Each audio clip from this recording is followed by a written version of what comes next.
Hello, I'm John Richards from Paladin Cloud, and today we're talking about the Center for Internet Security's Microsoft Azure Foundations benchmark.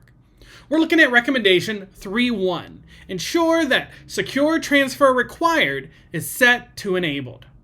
This recommendation covers Azure's storage accounts. CIS describes this recommendation as enable data encryption in transit. It's short and sweet, but why do we care? Well, the rationale is the secure transfer option enhances the security of a storage account by only allowing requests to the storage account by a secure connection. For example, when calling REST APIs to access storage accounts, the connection must use HTTPS. Any request using HTTP will be rejected when secure transfer required is enabled. When using the Azure file service, connection without encryption will fail. This recommendation ensures that as our data travels from the storage account to its destination, it is encrypted along the way. The S in HTTPS stands for secure and refers to the fact that instead of the data being transferred in plain text, it is encrypted.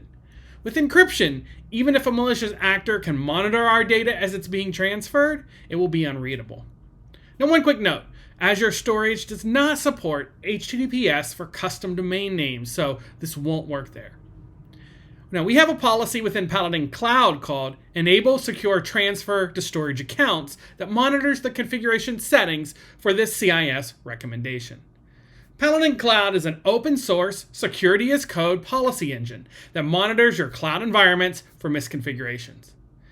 Enable Secure Transfer to Storage Accounts is a security policy that checks Azure's account storage to verify it only accepts HTTPS requests.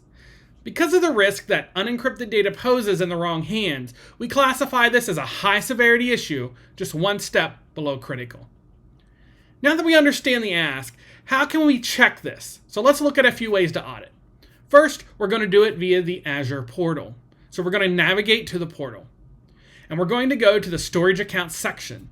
Here, we check each of our storage accounts configuration.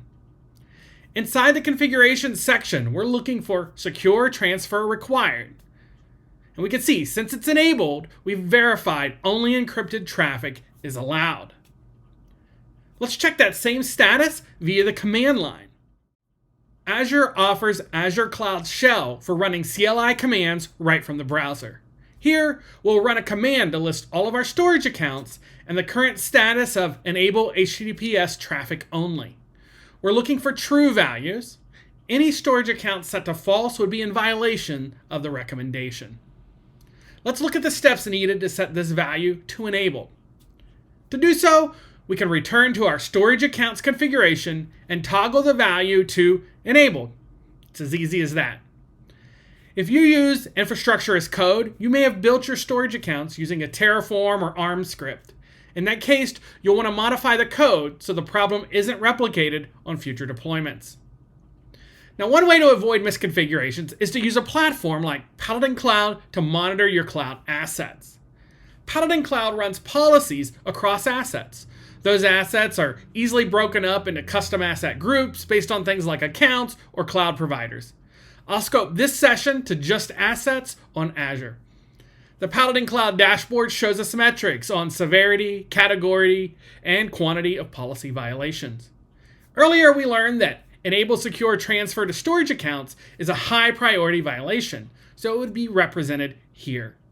Now, we're in compliance with this policy, so we won't find the violation here, but we can also double check by going to the asset type distribution page and looking at a specific asset. Now here, we can see all the policies running against this storage asset. We can verify that enable secure transfer to storage accounts passes. If this interests you, please check out the free open source repository for Paladin Cloud on GitHub and give us a star. Also, let us know if you have any questions or feedback. Thanks for watching.